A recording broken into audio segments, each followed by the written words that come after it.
Spoštovani gospod Pater Kos, dovolite nekaj besed o tisočih in tisočih verzih, ki ste jih napisali v svojem življenju.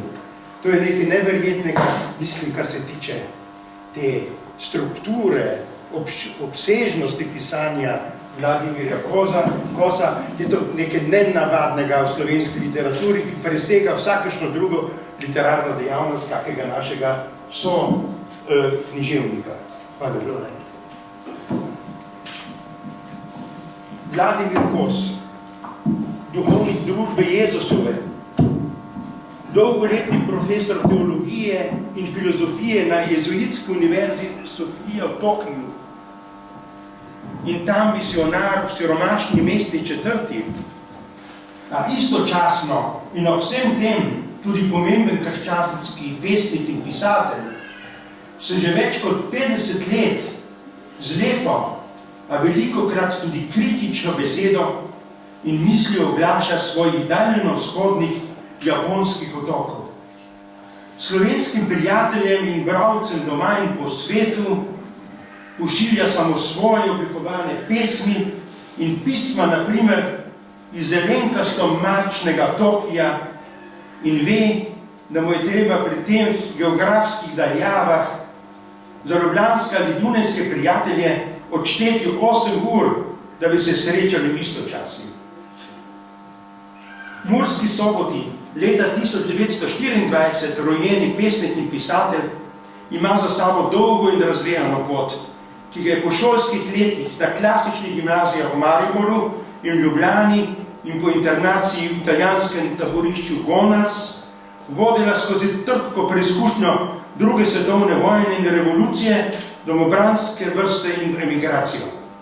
Na Gregorijani v Rimu je dosegel licencijat iz filozofije in doktorat iz teologije in bil leta 1950 posvečen v duhovnika. 3 leta zatem je vstopil v jezuitski red in se odločil za misijon na Japonskem, kamor je prišel leta 1956 po daljšem bivanju na Irskem. Torej v nekem smislu svetovni popotnik. V nekem smislu. Ja. Leta 1960 sem svojo poznejšo ženo, pesnico Mileno Merlat, tudi sam zapustil takratno komunistično Jugoslavijo in se tako rekoč čez noč znašel v emigraciji na Dunaju.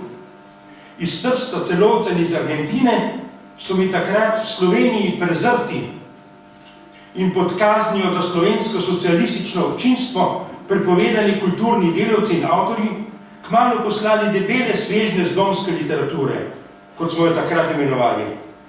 Ta je pripovedovala o nekem drugačnem, idealističnem, na krščanskih vrednotah utemeljenem pogledu na svet, ki se je bistveno razlikoval od nazorov, ki so jih uradno razglašali v Jugoslaviji, kot edino pravilne in zares napredne, tako da se bomo z njihovo pomočjo, če se že nismo, povzpeli na samo konico svetovnega razvoja. Takrat sem se prvič srečal s poezijo Vladimirja Kosa. V roke mi je prišla za slovenske razmere in okus nenavadna knjižica z naslovom Dober večer, Tokio, pesmi zate in zame. Natisnjena je bila v Tokiju leta 1960. To je prva na Japonskem objavljena in natisnjena slovenska knjiga.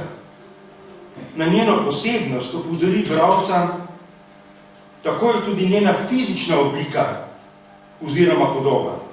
Papir je iz različnih barv, zelene, rumene, vijoličaste, rdeče, kar učinkuje, če hočemo knjigo prelistati izrazito daljnovzhodno pahljačasto. Besedila so natisnjena korektno, slovenskimi črkami oziroma diakritičnimi znamenji za č, š, ž. V pombi je hudomušno zapisano, da krivdo za takšno tehnično opremo nosi pesnik sam. Ampak vse korektno. Svojvrstna knjiga me je nagovorila. Za slovenskega pesnika na Japonskem sem se začel živo zanimati, ker so mi iz Buenos Airesa poslali posamezne letnike, tamke izhajajoče literarne revije Medobje in zajetne zbornike koledarje Svobodne Slovenije, katerih je Kos že pred odhodom na Japonsko kontinuirano sodeloval, sem lahko spoznal generalno linijo njegovega dotedanjega literarnega doprinosa k slovenski literaturi.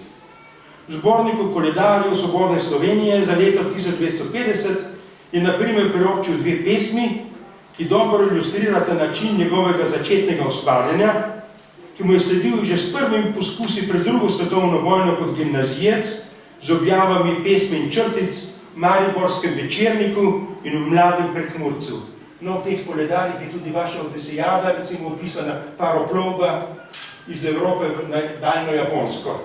Zelo zanimivo. Čisti Mariji, natisnjeni v omenjenem zborniku, oblikuje zanj tipični motiv bega in izseljevanja.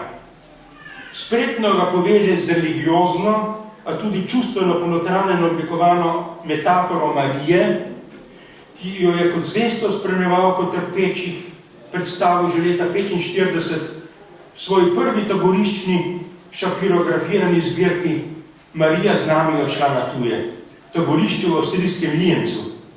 Marija postane v Kosovi poeziji vedno znova zaščitni simbol težke begunske usode. Naj par verzov citiram.